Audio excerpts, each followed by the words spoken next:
Financial cyberpunk. Hey guys, I'm Honey Money, and today we are taking a look inside the most insane financial anomaly on the planet.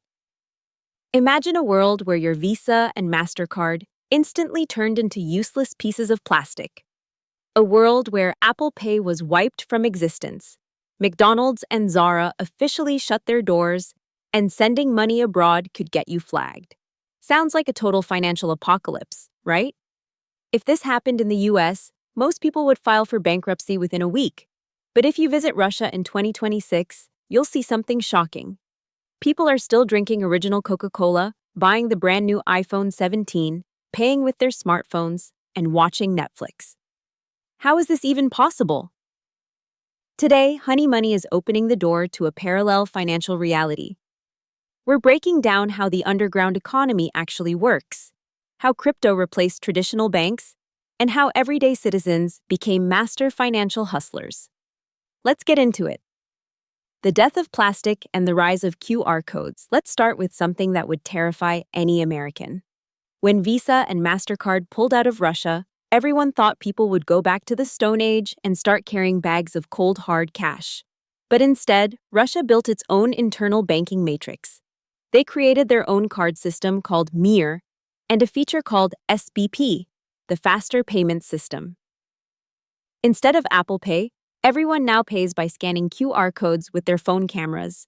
You just point your phone at the checkout screen, and boom, transaction complete.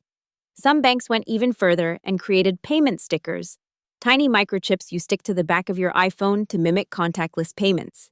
While Americans spend years building credit scores just for travel points, banks in Russia are literally competing over who can give the highest cashback in pure cash just for buying groceries via a QR code. Buying an iPhone without Apple. Okay, so domestic payments are sorted. But where are the original American products coming from if the brands officially ban the country?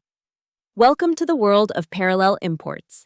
This is a government-legalized supply chain that completely breaks global logistics. How does it work? Russian entrepreneurs can't buy directly from Apple anymore. So they fly to Dubai, Turkey, or Kazakhstan, buy thousands of iPhones in cash just like regular retail customers, load them onto planes, and fly them into Russia.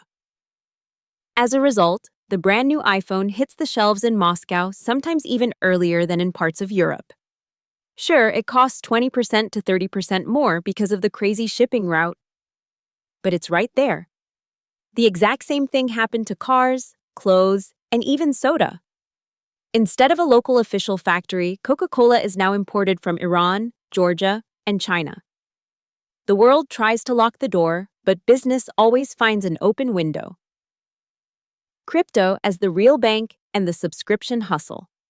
But the absolute biggest challenge for an ordinary person in Russia is buying anything outside the country. How do you renew your iCloud storage, pay for Zoom, or buy a game on Steam when your bank cards are blocked globally? It's turned into an art form. This is where crypto takes over the mainstream. Russia instantly became a global hub for peer-to-peer, P2P trading. Regular college students, tech workers, and even grandmas know what USDT, the digital dollar, is, and how to buy it through Telegram bots using local currency to pay for overseas services or send money to relatives. And for those who don't want to touch crypto, a massive shadow industry emerged. Subscription payment services. You pay rubles to some random guy on the internet, and he uses his personal debit card, set up in Kazakhstan or Armenia, to log into your Netflix and pay for it.